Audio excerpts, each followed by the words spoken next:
podcast again, Cody. Thank you. Okay, so we did a Q&A.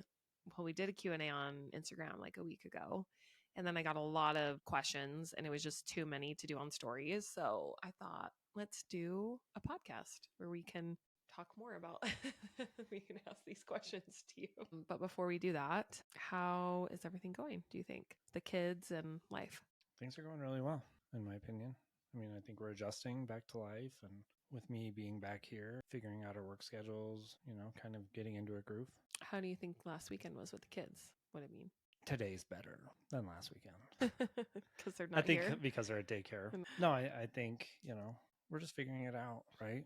Like, just parenting in the same household, and, I don't have anything profound to say. I feel like, yeah, it's been hard with, I talked about this on stories, but like just yesterday, I just felt like I was just emotionally regulating after emotionally regulating all day with Daph. And it was just like kind of a hard weekend. It was her birthday. She had her party and that was a lot. And then Sunday, we just wanted to chill. But I think we were all just kind of coming down from the really busy month that we had in July. And like, I'm just so excited for August because we have no plans basically. Yeah, it'll be nice to have nothing to do other than like our daily bullshit. But yeah, for sure. Like, I'm just excited to literally have no plans. Okay. Well, I was trying to do like a little intro to not just like, to like warm up the episode. That's what I'm trying to do is instead of just like jumping right in.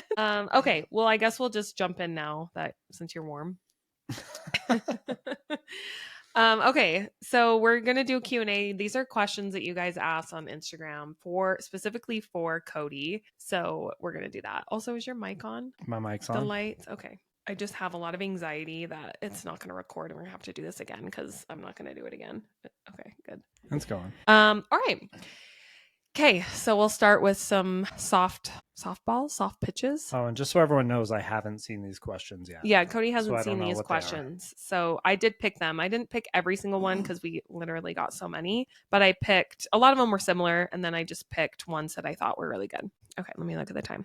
All right, so first question, a favorite part of our recent trip? I think I talked about it in the last podcast, but Norway, it was beautiful. When we walked around Oslo, the city was just amazing. It was so relaxed and beautiful and clean. And, we just walked through, we did the hop on, hop off, and we just walked back instead of taking the bus back and just walking back with the kids and checking out the city. I think that was my favorite part, just being with you guys. Yeah. Nice. Okay, cool. Someone else also asked, was the Europe trip always going to be with both of us being there? It's kind of complicated because for me, I said that I wanted to go on these trips with you and the kids if there was a chance for us. I never envisioned us just being friends. That wasn't in the cards for me. And, doing a trip just as friends, I think would have been too hard, at least now. So for me, I probably wouldn't have.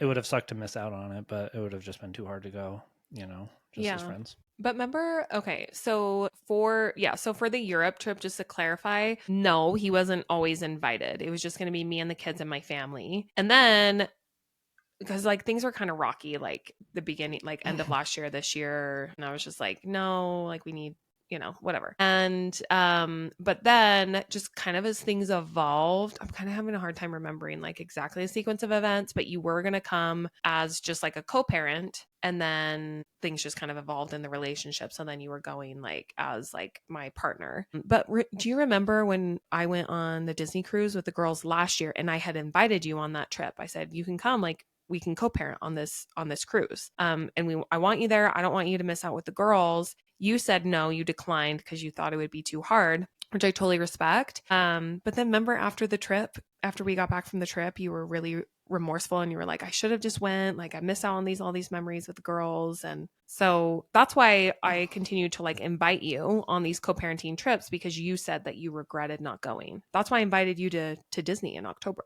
Yeah. I mean, I think going to Disney, it was really hard for me because we weren't together.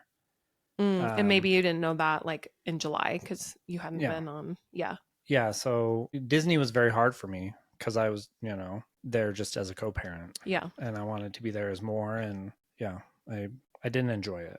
Yeah. Because that part was really hard. I mean, it was great seeing like the kids do everything, but as far as like you and I, that was hard for me. So you wouldn't do it again, even with all the memories with the kids? I mean, now that we're together, I'll say, no, I yeah, mean, totally. I would definitely I do know. it. I That's don't not want what to I sound like a mean. dick, but yeah, I don't know. It's just hard. It's a hard situation. Do I go so I can like see all this stuff with the kids, knowing that like it'll hurt with you? Or do I stay back, and it'll hurt for a different reason because I'm missing out Because you won't on. have those. Yeah. Okay. Let's move on. I got heavy fast. Yeah. Okay. Where are we planning a vacation? BVI, right? Yeah. Yeah. We're going to the BVI, British Virgin Islands, in the next, we don't know the exact date, but in the next 6 or 7 months, I think. Yeah, And we're going to go beginning of the without, year. I think it's a no kids trip, which I'm excited about. But we have to find someone to watch the kids I know. for 5 days. When your mom was like, yeah, I'm going too, I'm like, oh shit. Yeah. There's our childcare. Yeah. So. It's yeah, it'll be a trip with my dad. My dad does a lot of investments, and he has a boat in the BVI that they rent out, and they get they have a timeshare. I don't know, but anyway, it's with them. So we have to find someone else other than my parents to watch, because my parents are going to be there. Okay, so we'll get a little harder questions now. What's the hardest thing about being a parent? The guilt. I Yeah. think I just have so much guilt as a parent. If I lose my temper or I'm not as present as I should have been. And it usually hits really hard at the end of the day once they go to bed, and you're like, well, shit, they wanted to play, but I was overwhelmed, or I was making dinner, or I was doing this or that, or whatever the case. And you're just feel like shit as a parent. And I think that's hard. And I think that's what makes you a good parent, is feeling that way and wanting to improve. But I would say, that for sure. Yeah. Gosh, the guilt is so bad for me. I honestly feel guilty almost every waking moment. I feel guilty when the kids are home with me because I'm not playing with them enough. I feel guilty when they're at school because they're at school and not with me. I feel guilty that I'm not cooking them healthy enough meals. I feel guilty that, I'm not taking them on more play dates. I feel guilty, literally everything you feel, just immense, intense guilt over. Yeah. I hate it. Yeah, the parental guilt is real. I don't feel a lot of you hear about mom guilt a lot on social media, but I never hear about dad guilt. I think it's there, but I don't think a lot of dads really talk about it. So it's assumed that dads don't feel guilty for going to work every day, like moms feel guilty going to work. I think for a long time I tried to just bury it and not, confront it, or, just ignore it. Yeah. But I think now that I'm sober, and I'm feeling my feelings and, making more of an effort, I think it's more real now for me, at least. Yeah. Okay. When and how did you guys decide to get back together? Do you want to take this one? These are questions for you. I think it just kind of evolved. Yeah. I think we've always, be good. I mean, we're just each other's person, right? It's always been like that. We have great chemistry. We're great friends. I just think it kind of happened, as I got sober and I was coming around a lot, and, I'm just simply irresistible to you. I think that's what it was. So I think for me, my version of events that I would say is that I feel like it was we were nothing. We were just co-parents until the end of the beginning-ish of May is kind of when we started hanging out. May 3rd at 2 p.m. 2 p.m. I don't know the exact date, but right around end of April, beginning of May. And for me, it was you were always I just feel you're always my person. I feel it kind of opened up the door, because that was a non-negotiable to me. And then so there was kind of opened the door, but I wanted to see, how things had got would change.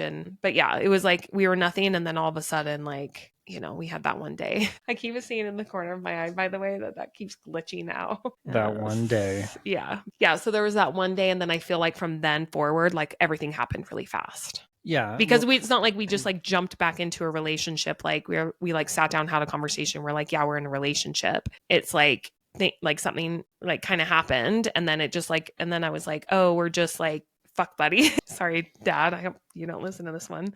Sorry, Mike. And then, and then it just kind of evolved over some time, until we were okay, well, maybe we should try this exclusively, where we're not dating. Because there was a time where you were still talking to someone and I hadn't been talking to anyone for like a long time, but like you were still talking to someone and that door was still open where like I was still on dating apps and, but we were still hanging out and like trying. And then we became like exclusive and then, and then you were coming on the trip as, more than just a co-parent and you started coming around my family a lot more. And so it just kind of like evolved. Yeah, it happened really fast. Yeah, over the matter of like from when that started until when like we became exclusive, I want to say it was like a month, like maybe like 5 weeks or something. And then we went down to St. George. I think when we went down to St. George, like we were kind of in that weird spot and like just seeing you on a trip, engage with the kids the way that you were and like maintain your sobriety. Cause I know like trips are like, a hard thing. Cause when we used to vacation, it was like a party and now, and so that's like kind of, it was like a test in a way. Yeah. Not that I was like testing you, but just like, no, sure. You want to see how I was in those situations and if I am the person that I'm saying I am. Yeah. If I'm present, if I'm helpful, if I'm sober, all those things. And I mean, I knew there were non-negotiables and stuff that we worked on, but I mean, I improved so much in the time we were split. It was the biggest period of growth in my entire life. Yeah. And I think, I mean, you could see that. I agree with that. Let's see. Oh, what has been the hardest part about retrying in the relationship? I don't know. That's a good one. I think the hardest part is just you've lived your life and I've lived mine for like almost 2 years and then just trying to bring those back together. Just different parenting styles. I think it's just mostly when it comes to parenting and schedules and stuff like that. Nothing really complicated. I think it's just us figuring out how to like, live together again and be together and parent together. And yeah.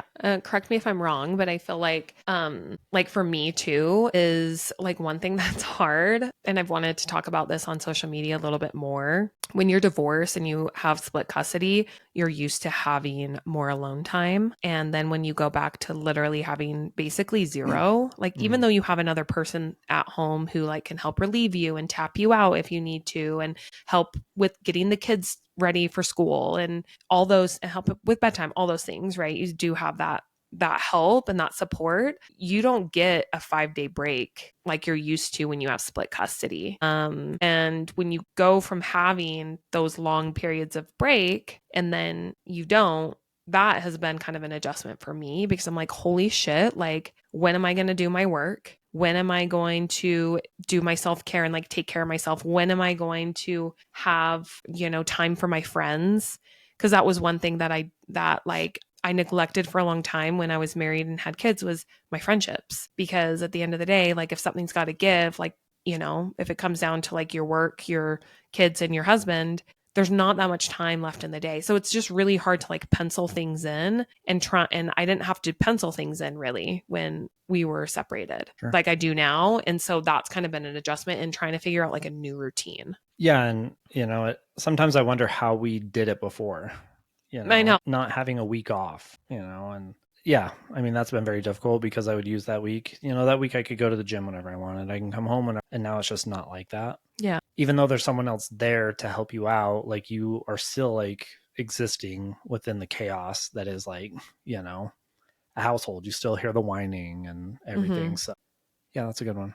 Yeah. Well, and also it's like the way that we're operating now is that we are very much like 50-50 partnership, where I do feel like before a lot of the things, and it's really like no one's fault that this happened. It's just like something that's naturally happened based on like what was modeled to us as kids and like what society has taught us. We're trying to unlearn that right now. But a lot of those things like with the kids and the house and work, like all those things would fall a lot of the time on me. And now I want to undo that where I want to have more of a partnership. Like I also want hobbies for myself. I also want to go out to dinner with friends and be away from the kids sometimes. And I want to support you and what you want to do with the gym and you play hockey and softball. I want to be supportive of that. But also if you get those things, I also need time as well. So we're operating differently than we did when we were married and really just trying to like figure out the best way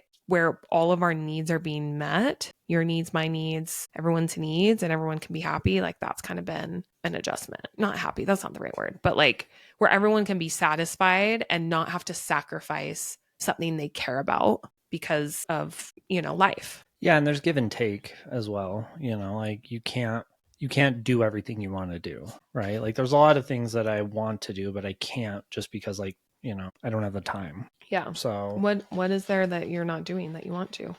well, I mean, there's a basketball league that Nate There, wants me to join. oh, stop. It's like You another, can't be in 3 like sports leagues. yeah, I play hockey Oh, once a jeez. week, softball with the firm that I work at once a week. And, the gym's very time consuming too. Yeah. So I think just learning how to do all those things together has been my biggest adjustment. Yeah, I think so too. Okay. And this is a good one too. Any advice, wisdom, or tips you feel comfortable sharing for couples regarding your experience? So I'm assuming like experience getting divorced and like separating, and like that's what I'm assuming she's asking. That's hard because it depends on like what your goal is, like is your goal to get back together or to just like move on? I've had a few people reach out to me, dads that are struggling, with getting a divorce, and, some of their situations don't seem like reconciliations in the cards. And, so it's hard for me to give advice on something like that because it's different.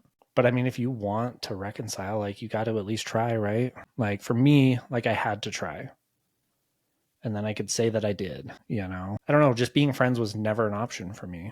I was going to do like what I had to do to like get our family back together. So all those times we were like co-parenting and like ulterior motives, big time on my end. I mean, I didn't hide that really. I made my intentions pretty clear, I was pretty heavy handed. I know, but like I made it clear to you too that like I'm going to always invite you to like these activities that are, with the kids, and like Easter, for example. Like let's have you go to do you get a work email?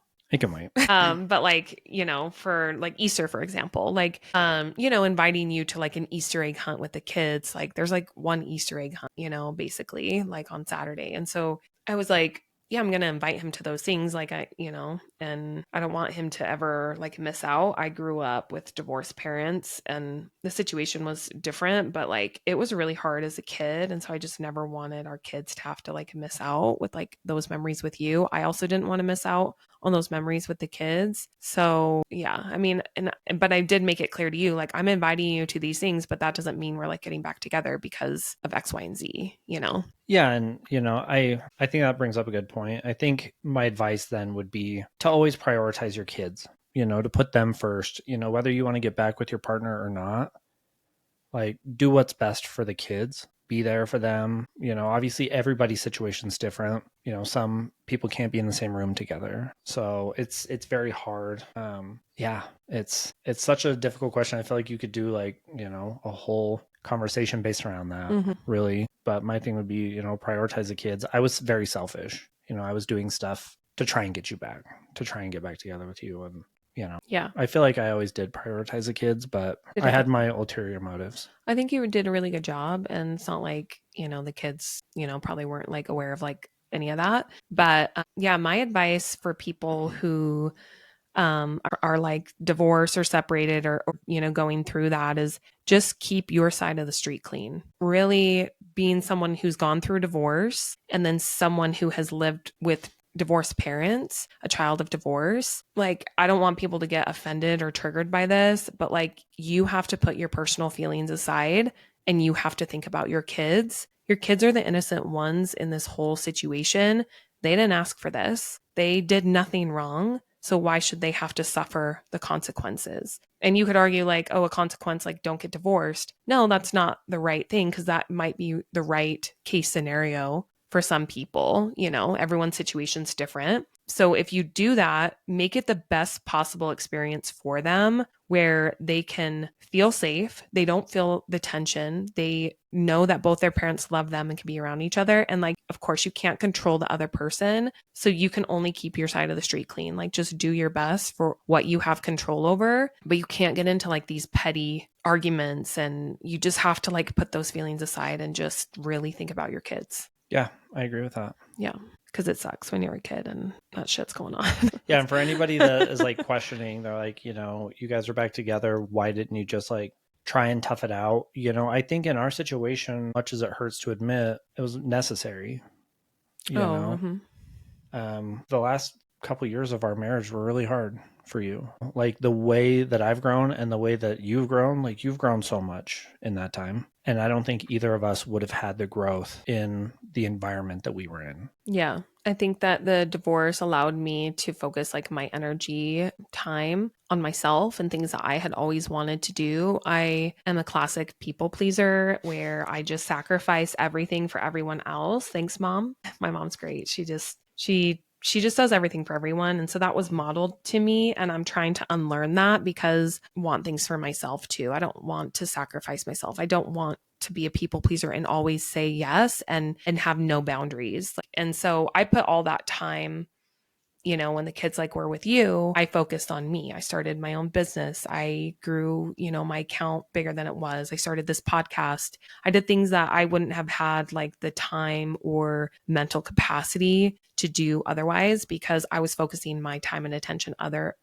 places. Yeah. And I think it was necessary too. And who knows like what would have happened if we never did that. It may have reached a point where we could never reconcile. Yeah. You know, and I had a very difficult upbringing. My childhood, you know, it wasn't a good environment for a child. And, you know, I just didn't have good role models. So the way I started to behave as an adult, you know, was kind of mirrored after what I saw growing up. You know, there wasn't the same level of issues, you know, that, you know, happened in my life. But, you know, I think coping mechanisms and dealing with stress, you know, the way it was modeled to me was substances, you know, and I had to face the consequences of, you know, that kind of lifestyle. Speaking of which, there's a question here. I can't find it, but it's basically like it's on here. So, how's your sober journey going? Good. I've been sober since September 1st. Amazing. It hasn't been the easiest road. It's getting easier for sure. I realized how much I relied on drinking and, you know, just how much of a part of my life it was. But yeah, I didn't like go to AA or anything like that. You know, I think I went to a few meetings and it felt a little hokey,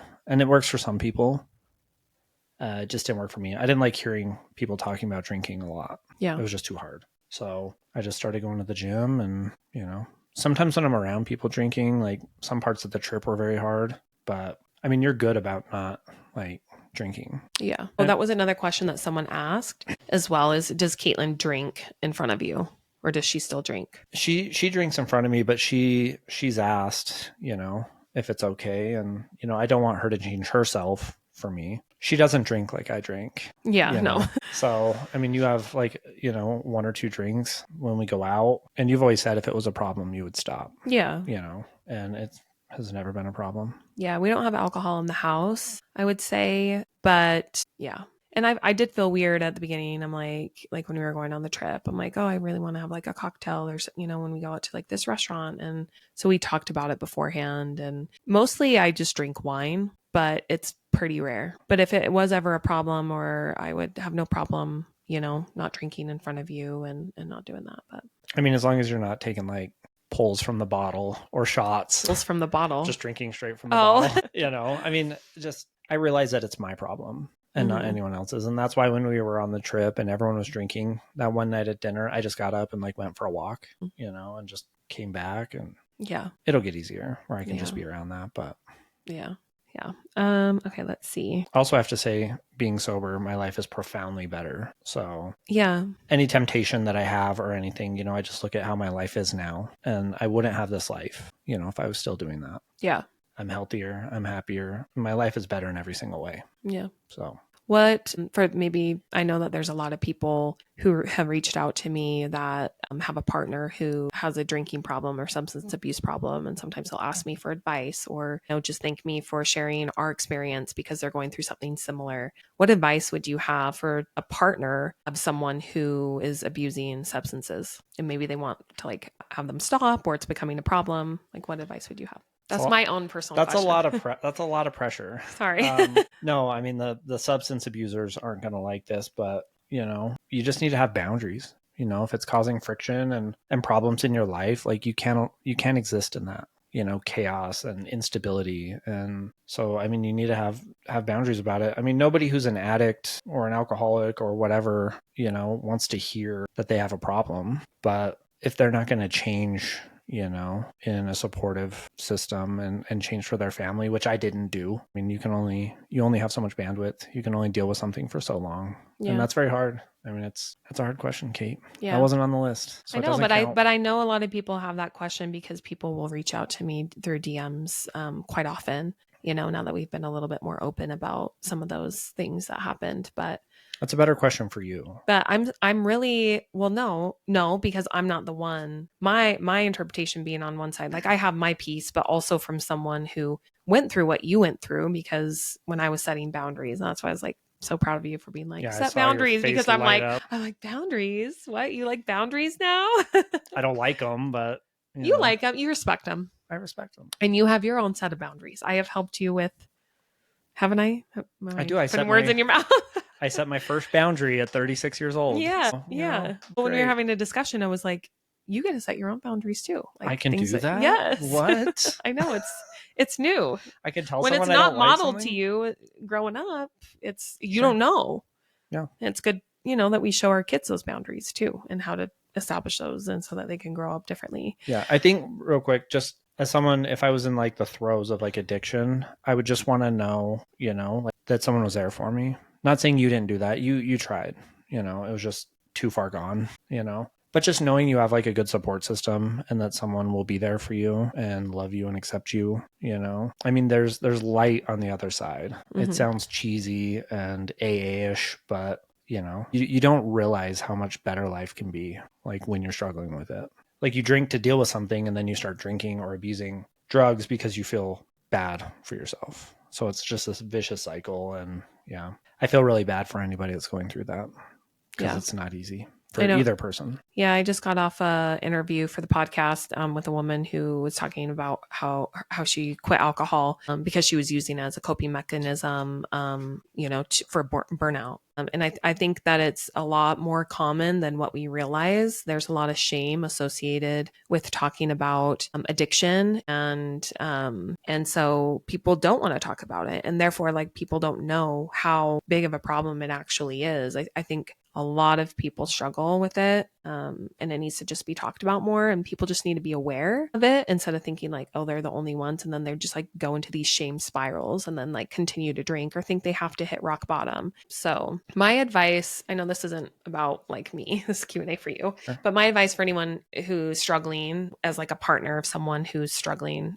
with alcohol abuse or substance abuse is also boundaries. I read Codependent No More, that was recommended to me by my therapist, and it really helped understand boundaries and following through with boundaries and doing it in like a loving way. And then following through with the boundaries was probably the hardest thing, but you have to put yourself and your children first and protect yourself. And honestly, like, it was horrible getting divorced, but I have never been happier than I was when we were, I mean, I'm really happy now, but like from that, before that, I wasn't really like happy. Sure. You know, and I was more happy when we were divorced, and, you know, we still had like a friendly relationship, but because you just can't live, for me, I personally couldn't live in that chaos anymore, you know? And so create those boundaries, follow through with them.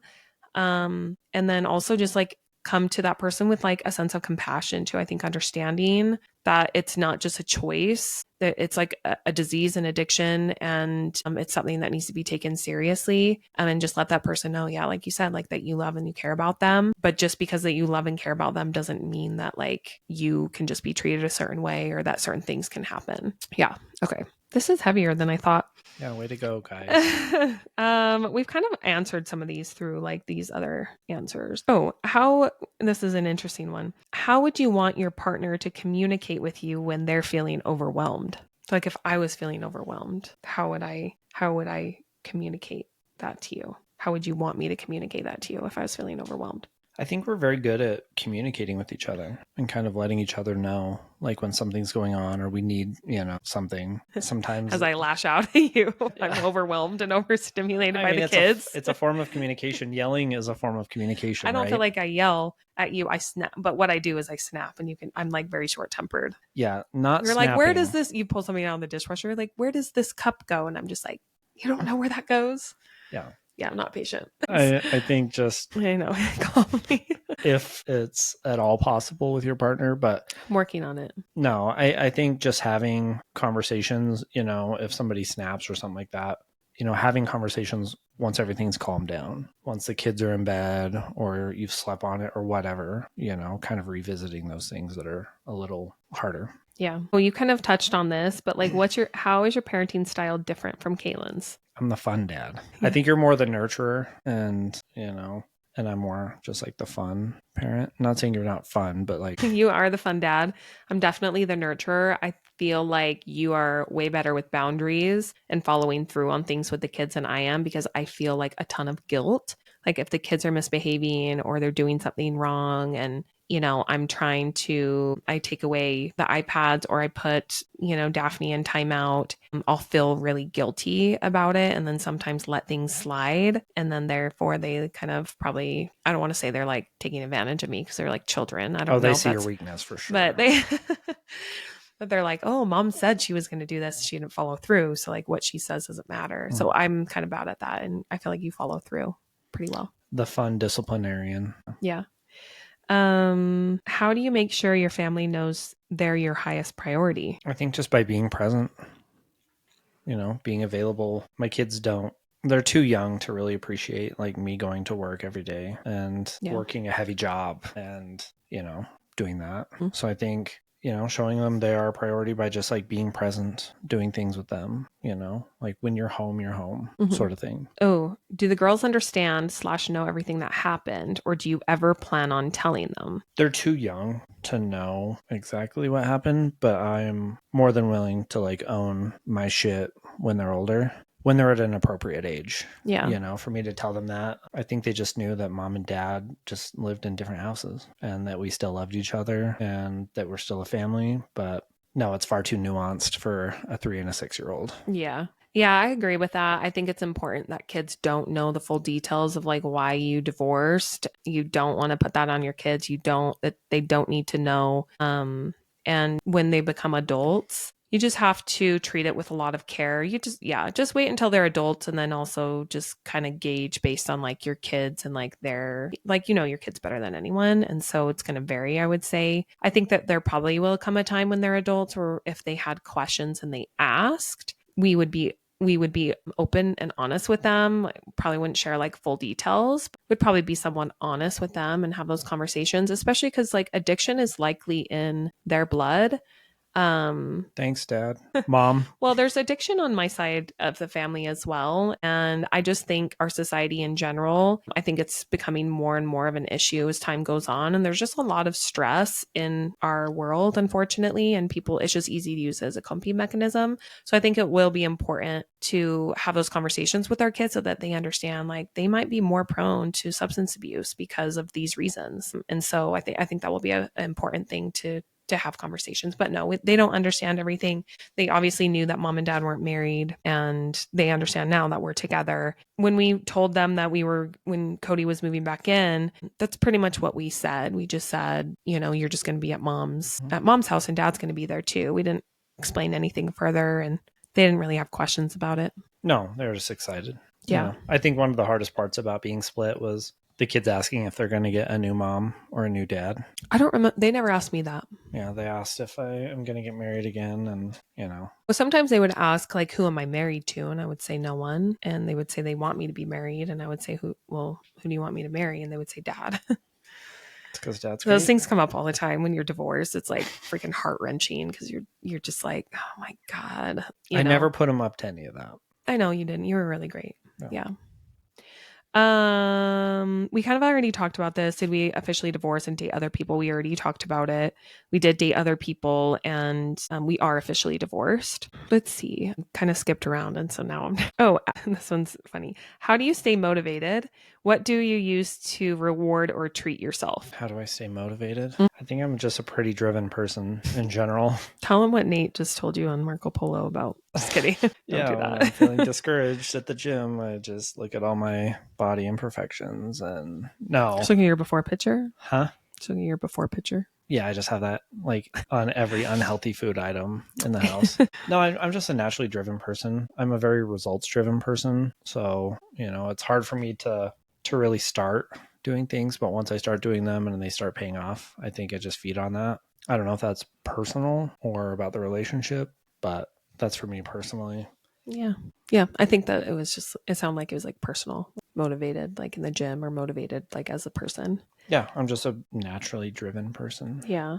Okay. Here's a couple fun ones. Cody's story on how we met. I want to hear your version. We always just tell people we met through mutual friends.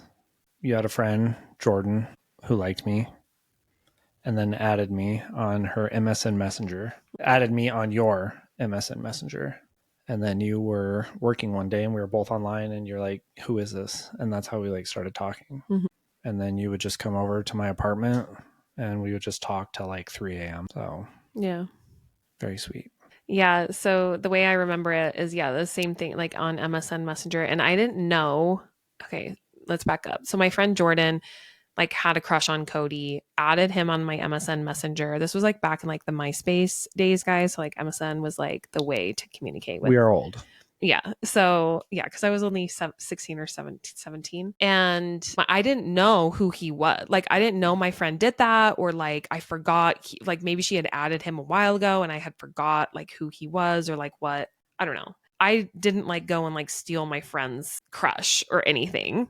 Well, that makes it less hot. Yeah, no, like I'm not a type of girl. So I didn't know. And so then we were like chatting. And like what struck me first when we were chatting was like, this guy's funny. Like he genuinely making me laugh and smile. Like you're just very witty. Anyone who knows you, you are just very charming. You're witty. Just the way that you say things and you just have the best comebacks. And you're just like, you just have that type of personality. It doesn't come across on podcasts though. It might be nerves, who knows, but very nervous. But that just kind of made me really interested in him. And then, yeah, we ended up meeting and hung out. We would just talk in my car, my little Jetta, Volkswagen Jetta, until like 3 or 4 o'clock in the morning, like literally all night. We did that for a long time. We moved really slow. Yeah. So we've known each other, well, since I was 17, almost 20 years, I guess, 17 years. It's wild. Yeah. Just as many years I've known you as I didn't. And then you were 19. So, yeah. And we did take it very slow. We didn't even kiss for like 2 months. I know. Yeah. And then had the world's most awkward kiss. Yeah. I didn't know. I wasn't like the most awkward non-kiss, actually. I wasn't a girl who really had a lot of experience dating. I had one other boyfriend before you. But like I just didn't. I'm just like an awkward person too. So like when you went to kiss me, I wanted you to, but I was like nervous and I was like awkward. So like I accidentally moved my head away. And then it was so awkward and you were so offended. And I was like, I didn't mean to do that. And I don't think you believed me or something. But like, I'm really just an awkward person. Well, I know that now. But no, and then I proposed to you where we met too. Yeah, that's where you proposed to me at the apartments. Yeah, that was romantic. And then, yeah, we got married in 2012. We also had an on and off relationship too before we got engaged. We have a long history of this, baby. I can't shake you. So, what's your favorite memory together? Do you have a favorite memory? I have a lot. I like those early days, getting to know each other. Our honeymoon, it was just us. Yeah. I think that was like the first time we were in a different place together, just us. So I think we got to know each other really well. I don't know, just like so many memories and just the seemingly mundane things in life, are very like impactful to me. We're just joking and just being stupid. Yeah. So, yeah. Kind of like you. Yeah. Okay, let's see. Maybe we have, I don't know when we started recording, but we're probably almost at time. So we'll just do let's see. We kind of already answered that one. All right. We'll just do this one. Favorite date activities. Date activities? Yeah, like what dates are you going to take me on? We're going to Greece, baby. Greece. Well, we were going to watch the movie Greece. We were going to go to Greece and then we got divorced instead. That's only one of two options: go to Greece or get divorced. Yeah, we were going to go for our 11 year and we just got divorced instead. No, we're planning, a trip, just us.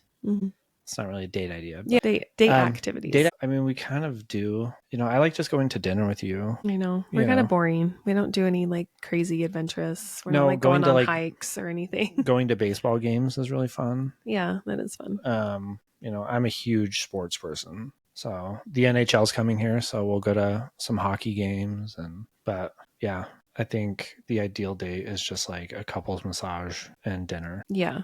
And then home and in bed by like 9. Yeah. for sure. Yeah, I feel like I'm not difficult to please. Like, I don't have high expectations at all. I'm like, if you arrange a babysitter and get a reservation at a restaurant and we're home after the kids go to bed, like, that is like solid date for me. Like, it does not take a lot.